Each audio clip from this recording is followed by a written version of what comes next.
He is the answer to all of Kansas City's problems. It is none other than Mr. Breece Hall. It looked horrible. Could have been much worse. When he was on the sideline, he got up, run around. It looked like he may be okay. I think he was just kind of pumped that his knee didn't fall off, to be honest. Right. He was a little fired up. He's a little horned. The Bengals give us a gift yesterday, and by the time you're hearing this, he may be re-signed with the Chiefs. That Mike Pennel got released. Chris Jones stormed out from his locker, just walking down. Boy, he's going to Beach's house. He's going wherever he could find Beach. I don't care if Beach was eating a salad in the lunchroom. He's going to find him, Steve. He's going to pitch the idea that he needs his big bro back. So I don't think there's anybody going to be more pumped about this than Chris Jones. Do you think Tyquan Thornton could be kind of a trade piece for the Chiefs, where they came out, he flashed early in the season, showed what he could do? Could they maybe look to be trading him for a pass rusher or something of that sort? And I think this has been rumored by ESPN, so it's not just like off the top of my head. And I think giving Tyquan Thornton away for, say, maybe a 5th or 6th round pick could come back to bite you on the ass this year, maybe in the playoffs. What's a 6th round pick going to do in the middle of January if you need a wide receiver that can stretch the field? You're listening to All Chiefed Up, the podcast. Chiefs Kingdom, ACU crew, welcome back to All Chiefed Up. We're back with another podcast for that ass. It is Wednesday, October 29th, just 2 days shy of Halloween and 2 days outside of laying the smackdown on those jabronis, the Commanders, in Arrowhead, baby. Let's talk about it a little bit today, and we got some trade speculation because the trade deadline's coming up here on November the 4th, so we're going to talk about all that and more. Mike, how we doing today? We're doing good. We got news yesterday that Pacheco is going to be week to week with an MCL injury of some sort. Like, I tell you, when the dude got hit in the game, it looked horrible. Could have been much worse. When he was on the sideline, he got up, run around. It looked like he may be okay. I think he was just kind of pumped that his knee didn't fall off, to be honest. Right. He was a little fired up. He's a little horned. But look, the question now going forward is what are we going to do to help replace Pacheco? And a lot of people will say, look, Pacheco, not that big of a deal anyway. A lot of people wanted him out. They don't think he's going to be signed next year. But he's been playing very well over the past few weeks. Yeah. He's been a little bit of a spark in the backfield. He's had the fastest play from scrimmage for the past few weeks with the Chiefs. So we need to look at what we're going to do going forward. Is Kareem Hunt going to start getting RB1 duties? Are they going to let Brashard Smith get a few more touches going? Are they finally going to bring up maybe Elijah Mitchell and let him play? Are we going to have the return of Clyde Edwards-Helaire? Or are we going to go to the trade market here in the last few days and see if we can get a nice trade? Steve, if we go do any of those, what do you think they're going to do first? Well, I know what Chiefs Kingdom wants them to do. They've had a big-time boner for Breece Hall for months now. They think that we should go out and trade for Breece Hall. He is the answer to all of Kansas City's problems. It is none other than Mr. Breece Hall. Mike, I don't know about this one at all. First of all, we were just talking about this before the pod. They're actually looking to restructure the guy's contract and keep him in New York. So we don't even know if they want to get rid of him. On top of that, what would it take to get Breece Hall here? And then thirdly, would he even affect our offense in a way to make it worth it? Because we know how that goes. We know how Andy likes to use running backs. We also know how he likes to use midseason acquisitions. So is it even worth it to go after Breece Hall? Right. Breece Hall, he's a good running back. He's a heck of a running back. He's going to raise the floor. But I don't know if we can get him. I don't know if we're going to be able to give up enough draft capital. And like you said, you're really just renting the guy. I don't think we can pay him past this season. So to me, I feel like a lot of people they really want this trade. A lot of people are excited about this trade if it can go through. I just don't think the Jets would be willing to deal to Kansas City what we would be willing to give up here. I think they're probably wanting at least maybe a second, a third round pick. I don't know if I'm comfortable giving up a second or a third round pick for a 1-year rental. Breece Hall is good, though. He's got 581 yards this year. Just in the last game versus Cincinnati, he had 133 and 2 tutties. I mean, he literally looked like the best running back in football the other day, and he's playing on that just piss poor team in New York. They don't have an offensive line. They don't have a threat of a passing game. They're horrible. And he's out here just trouncing them. Now, I do know that was against Cincinnati's ragged-ass defense, so there wasn't nothing to write home about there, but the dude is good. I just don't think the Chiefs are going to be able to pull this one off, and I still think at the end of the day, we need a little bit more on the defensive side of the ball when it comes to defensive line. Absolutely. That's exactly what I was going to push it to, was that defensive line. But before we do, let's talk about some other running backs just in case they decide to go that route. The other big names on the list have been Devon Achane from Miami. Miami actually won a game the other day. They spanked the Falcons after they have just sucked all season long, and the Falcons have a good defense, so that makes no sense there. But I really love Devon Achane. Devon Achane's a guy that could fit seamlessly into the Chiefs' offense and be a freaking weapon. Mike, when he was coming out in the draft, our Pops was big on him, said he reminded him of Tyreek Hill in a way. The way his athleticism just takes over, his speed, his short area quickness. I think that that's the type of guy that we could really use here. But once again, this is a guy that I don't think they're going to want to get rid of because he can be a pillar for a team going forward. And also, what would it take to get him, and would we use him correctly? Right. I don't know. I don't think that's going to happen. I really don't. A lot of people are wanting Alvin Kamara. Right. A lot of people's wanting that one. And again, it's a 1-year rental. Kamara would be more. It makes more sense than the other two. Yeah, that you could get on a 1-year rental. I am still, if it were me and I had my choice of what you could give up, who you could get back in return. If you're asking me, I'm still going to the Falcons and trying to get Tyler Algier. I still like that kid. I think he fits in with our team a little bit. I don't think his contract's going to be crazy. If you go back and look at what he did in his rookie year in 2022, he finished the season with an 87 PFF grade and rushed for over 1,000 yards with the Falcons. He followed it up with an 83 PFF grade and rushed for 683. It kind of went down 644 in year 3, but he still stayed in an 86 PFF grade for offense. And then this year, they're just not using him. He's only had 61 attempts for 4 touchdowns, 207 yards. He's still getting in the end zone. They're still using him in certain situations. But with Bijan Robinson there, he's nothing more than a backup. In Kansas City, he's got a chance to come in, maybe help us for the rest of the year, and maybe if you don't want to go in the direction of Isiah Pacheco, you can lock up Tyler Algier for a little bit of time. And he was only a round 5 selection in the first place. He was picked number 151. I don't think you're going to have to give up a lot to get him. He's 5'11", 220. He fits right in the wheelhouse of what Andy Reid likes out of his running back. He's short, he's quick, he's stocky, but he can make things happen. He can do good in the passing game.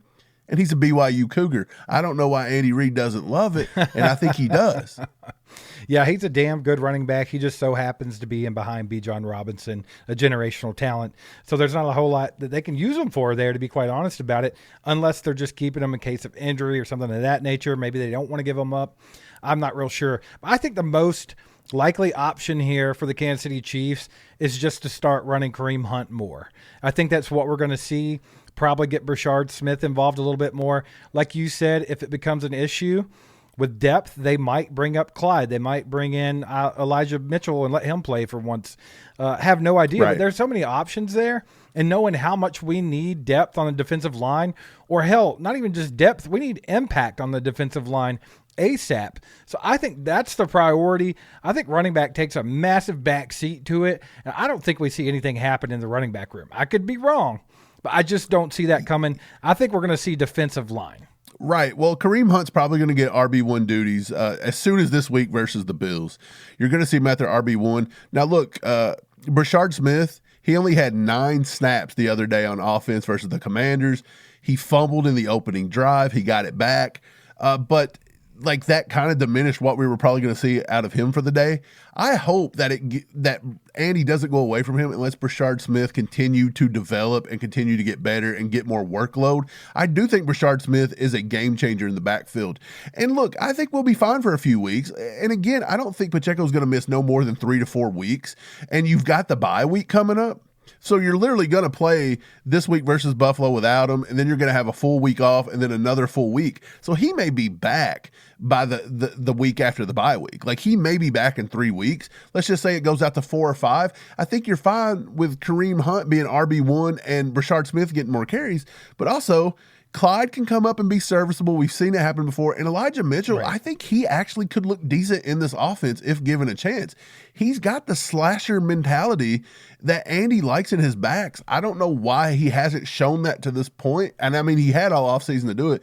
He just couldn't do it. But again, I do think that they're going to go to the defensive line, Steve, and the Bengals give us a gift. yesterday. And by the time you're hearing this, he may be re-signed with the Chiefs. But Mike Pennel actually asked the Bengals to let him go, and they cut him. And word out of Kansas City by a few sports writers and a few guys that work at 810 say that he is in Kansas City and he's going to be returning to the Chiefs. That was Jason Anderson from 810. We also heard from Schultz, Jordan Schultz. He said that he had a meeting with the Chiefs. It'll be today when you guys are listening to this. So he'll be meeting with the Chiefs today. If he passes a physical, whatever it is, he may re-sign today. So I think Cincinnati helped us out a little bit. We don't have to go trade anything, and we may get somebody that can help us with the run game.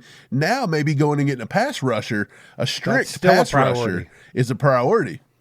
Absolutely. So I think what you can do with Mike Pennel is right or wrong. I think that was one of the most bonehead moves that we've made in a long time, was letting him walk and using draft capital to get back Derek Nottie, who is, for all intents and purposes, the worst defensive tackle in the NFL. I don't know what the hell that Brett Veach was thinking or what the coaching staff was thinking, but that was just flat out bad. And now they can kind of make up for that and maybe just try to forget that whole thing, right?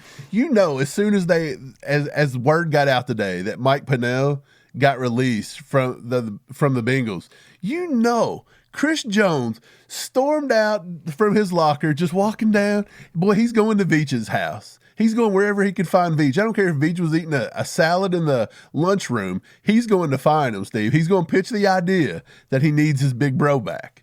So I don't think there's anybody going to be more pumped about this than Chris Jones, Steve. Yeah, man. I mean, I wouldn't be surprised if that was the whole thing why he went and asked to be released so he could go back to Kansas City. I mean, I just really think that Mike Pennel fits in good with the team. He fits in with the need that we have. But we still have to go after some pass rush, dude. Yeah. He does not give you the pass rush, but he's definitely going to help on those rundowns. But we have to start looking at a pass rusher. Because, yes, Mike Dana stepped up this last game. Omenihu has stepped up a little bit in the last few weeks. But overall, those two are not getting it done on that side of the defensive line. You got Chris Jones getting double-teamed constantly, getting held constantly. You got George Karlaftis, who's creating all kinds of pressure, creating havoc, but just can't quite get home. We've got to have someone on the other side of the line to go in and clean that stuff up. And we just don't have it right now. So I think you got to start looking outside. You got to start looking around. Here we are, days away from the trade deadline, and we have one glaring problem. This team shows a lot of promise. This offense looks like the best offense we've had in God knows how long.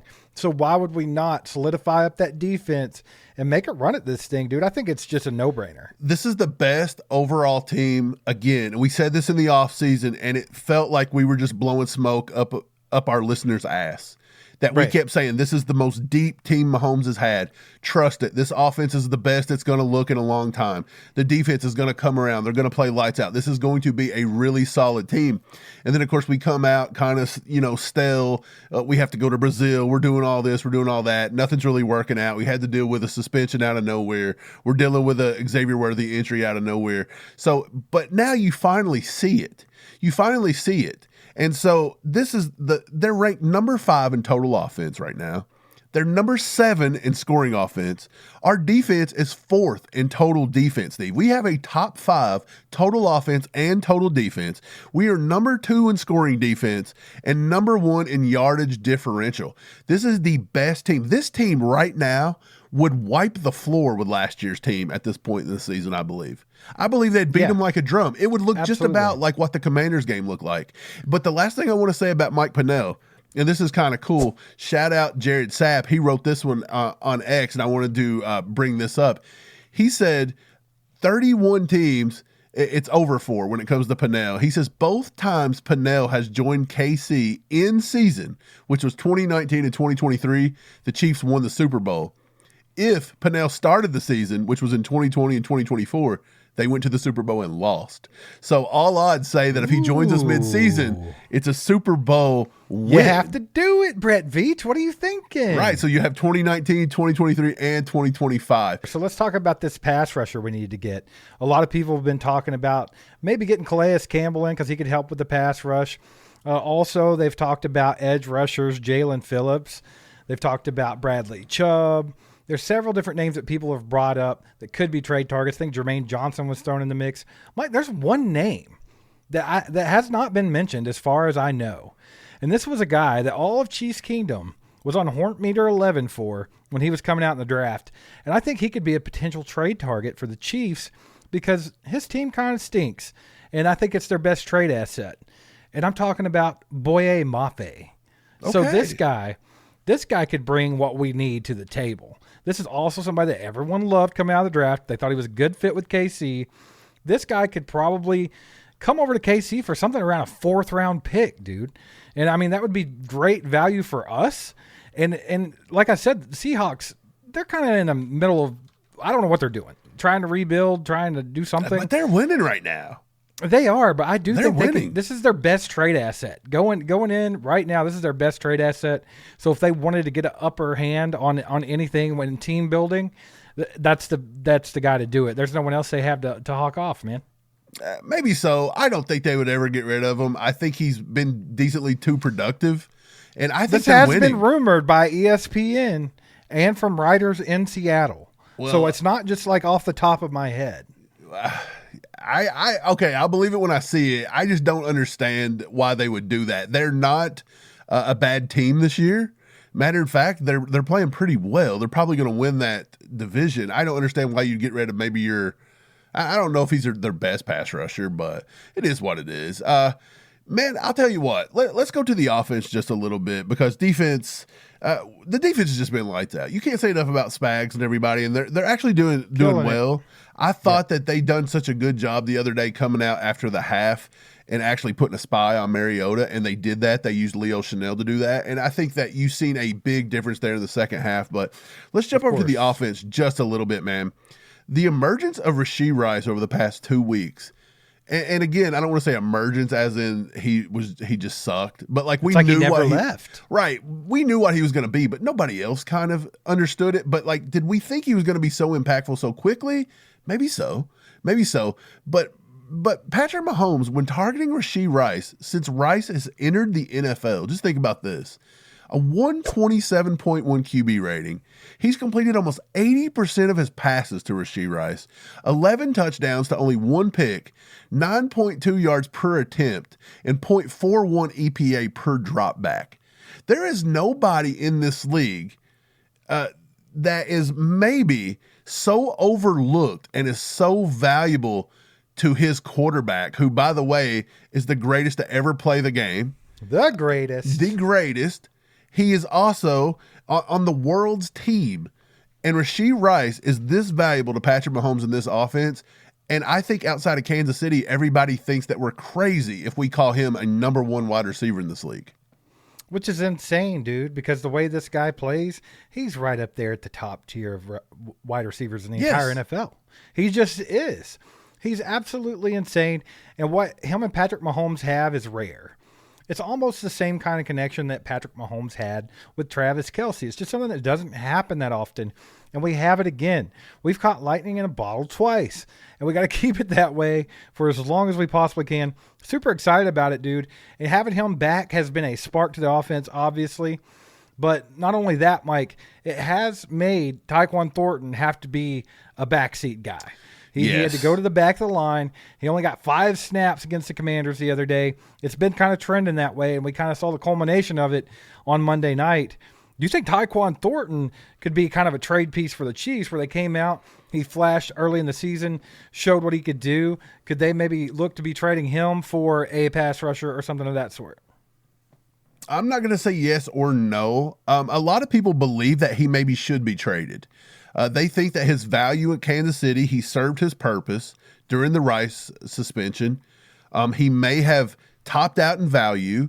He may be too expensive for us to bring back next season, and so he may not come back. So go ahead and get something from him now.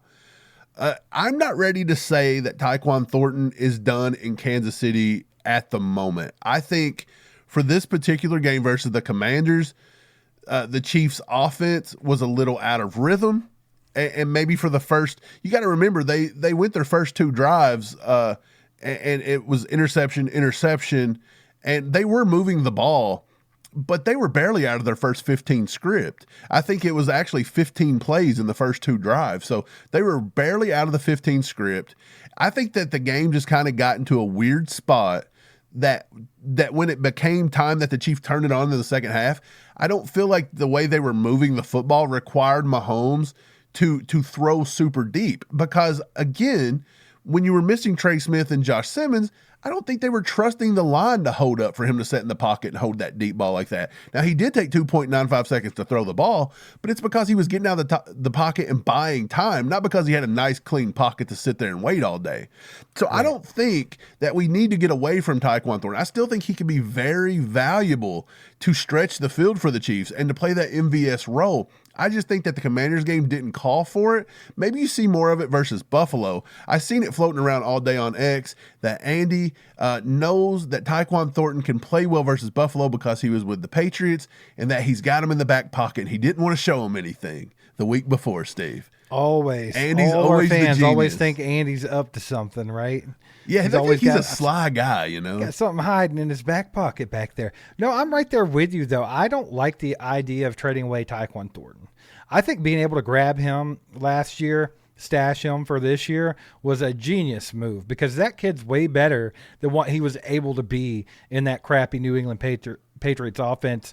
He fits right in here, and you notice that him and Mahomes had a pretty good chemistry. Let's be honest, and that's tough. It's really tough to find guys like that. We were just talking about that with Rice and Kelsey. I think there's something similar with Tyquan Thornton, only it's in that deep ball realm. And here's the thing, dude. You set it up perfectly by saying we could use him later to stretch the field. I think we should be doing it now. I'm surprised we haven't already had him out there running to touching the goalposts every play. I mean, we have Xavier Worthy. We could have him on one side, Tyquan on the other side. You could really stretch this field out. You really could. And that would make it dangerous for the middle of the field with Rashee Rice, Travis Kelce, Juju Smith-Schuster, Hollywood Brown. They could really do some damage. So I think that Andy's going to keep that. I think he's going to keep that piece. I think Veach is going to keep that piece. It makes total sense, obviously, because I think he's valuable, but also the depth purposes.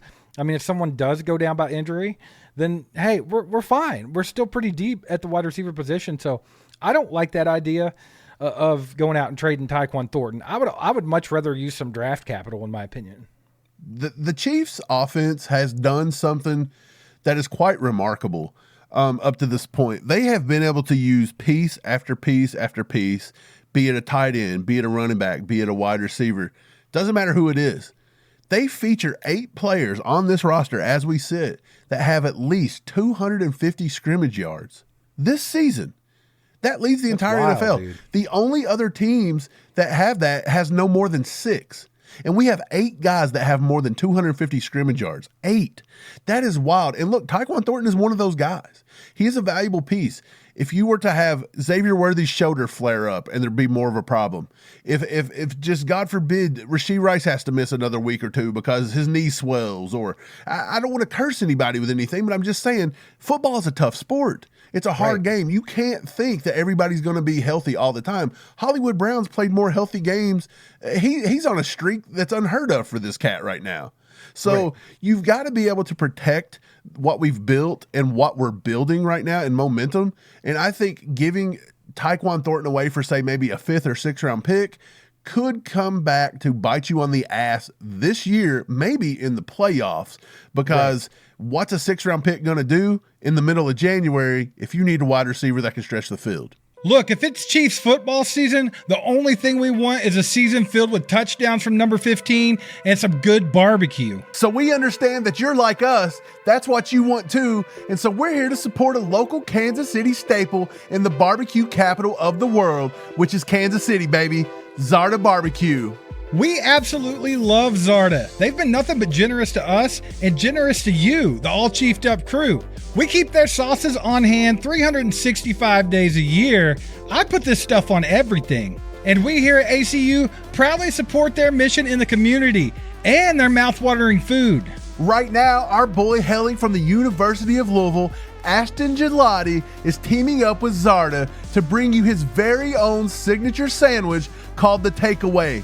It is absolutely a barbecue sandwich lover's dream. This one-of-a-kind taste sensation starts with a generous portion of Zarda's award-winning limited reserve burnt-ends, melted pepper jack cheese, juicy pulled pork, thin sliced ham, and Ashton's favorite Zarda barbecue sauce, all piled high on a toasted Roma bun. But it's not finished there.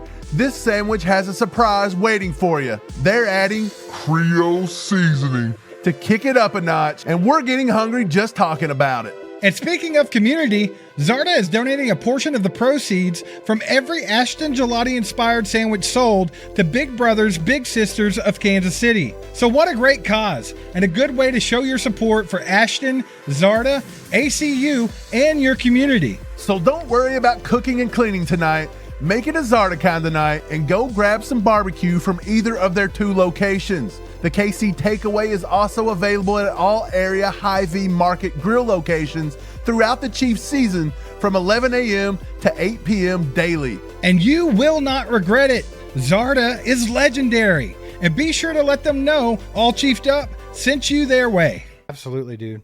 And I think Tyquan Thornton proved earlier this season that he can be that guy if needed. I mean, he was our top receiver for a couple weeks there after Xavier Worthy. Like you mentioned, football's football, man. There are going to be injuries. I mean, look what happened to Isiah Pacheco. It just takes one little hit. Same with Xavier Worthy just running into his own player in the first game of the season. I mean, things happen. It's nice to have that safety valve there, and I think they'll keep him around. But, Mike, let's move this in the direction of the Buffalo game coming up. We just talked about the Commanders game at nauseum in the last few videos and stuff.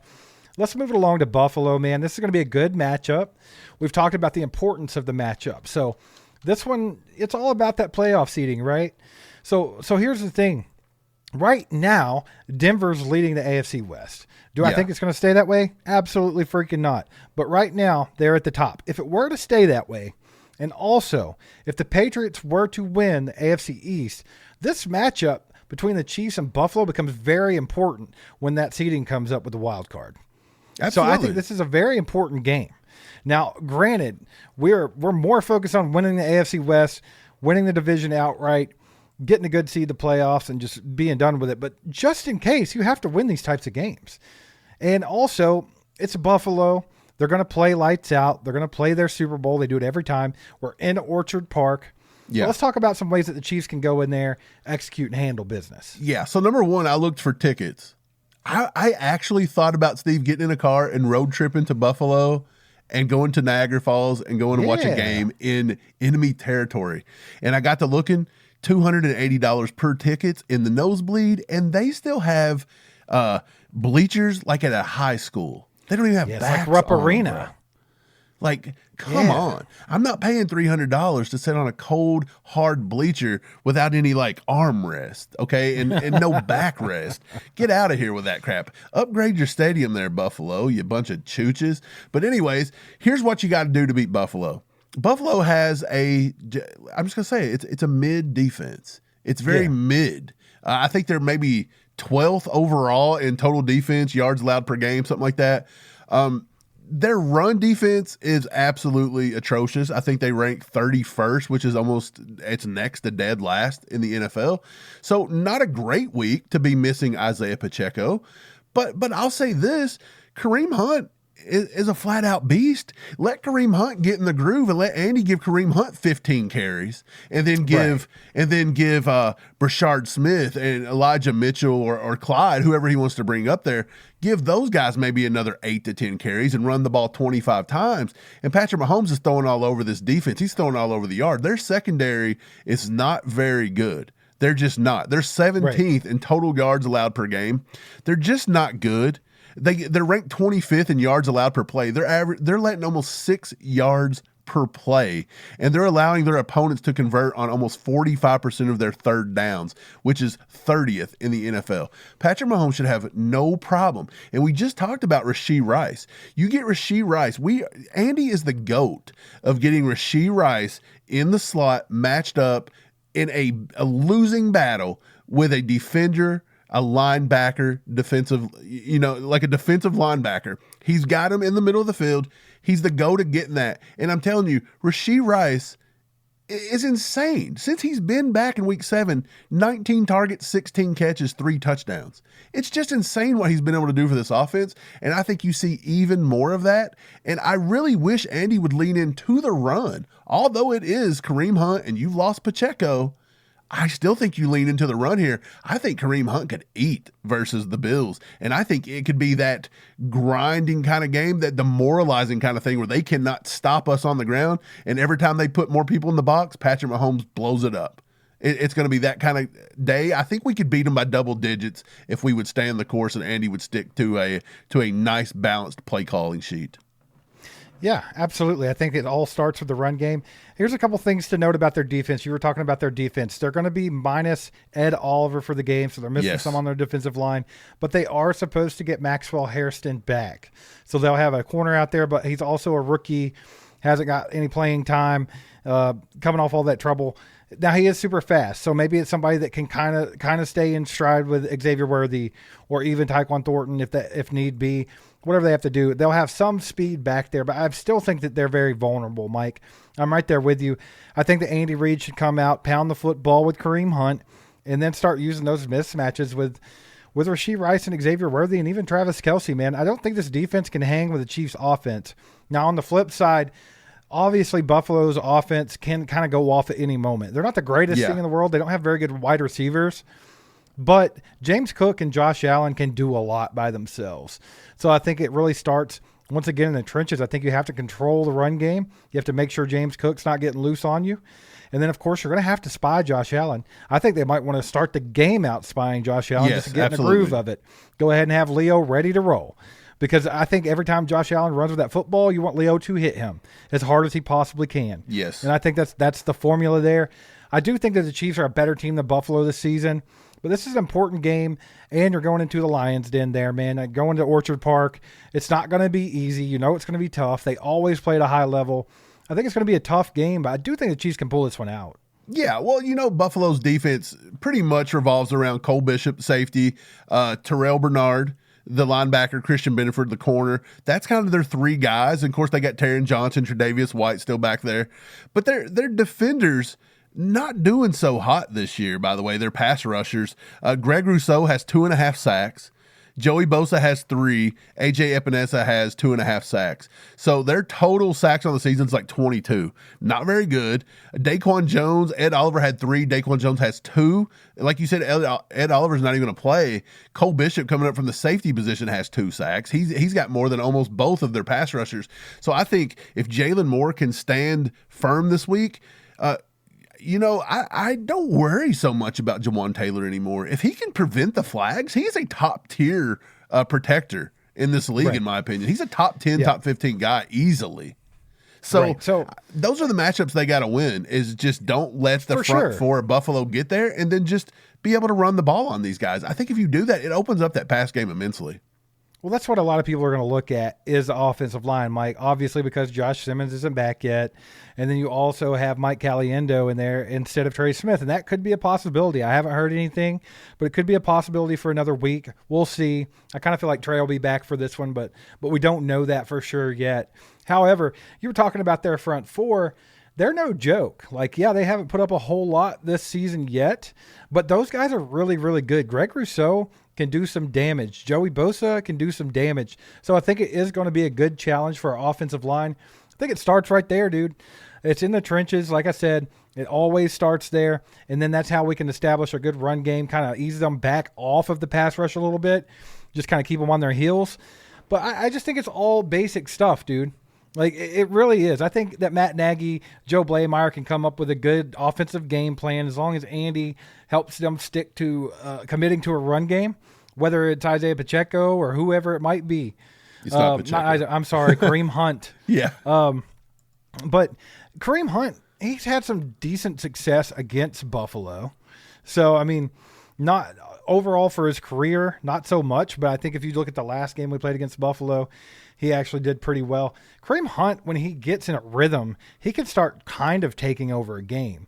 He never puts up like the big 100-yard games or anything, but he can definitely help control the clock, help control the flow of the game, and definitely keep those defensive linemen honest. And I think that's exactly what you have to do here. I'm pretty excited about this game. I think it's going to be a good test for this team.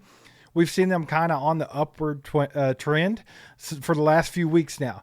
I still think they're far from the ceiling. I really do. But this will be a good test because of just how Buffalo always plays us. Yeah, I just seen a statistic today that said if the Chiefs can get the win over Buffalo, they now are in the conversation to get a number 1 seed overall. And they give them a 25% chance.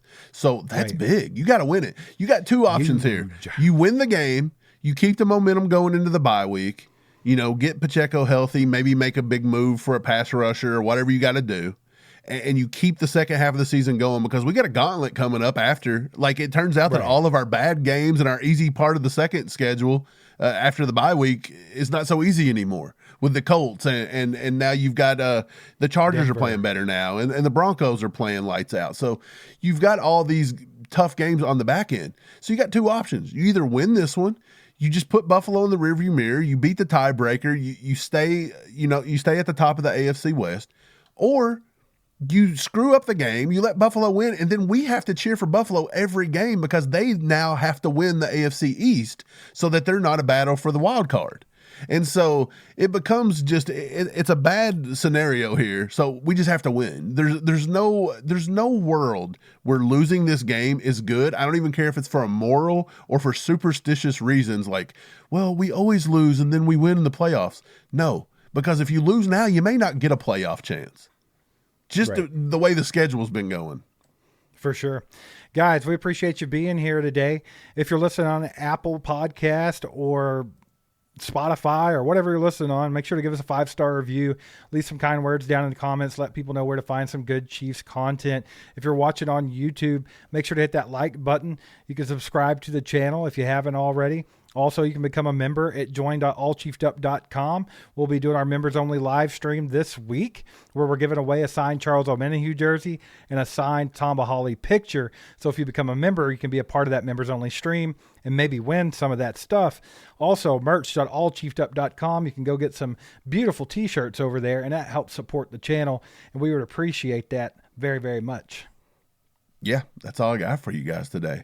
We got a big game coming up. I thought we've played well over the past few weeks. Let's just keep the momentum going. And that's it, man. Hope you guys subscribe. Hope you guys hit that like button. Hit that hype button, too. We have been talking about that. Get in the comments. Get hype, Get down baby. in the comments. Let us know what you're thinking about everything. Who do you want Brett Veach to go get? What position do you want him to go after? How do you feel about this Buffalo matchup? Just leave it all in the comments. We love reading it. We'll try to get back to you as much as we can. And we want to see what you have to say about everything. But we'll see you next time. Go Chiefs. Go Chiefs.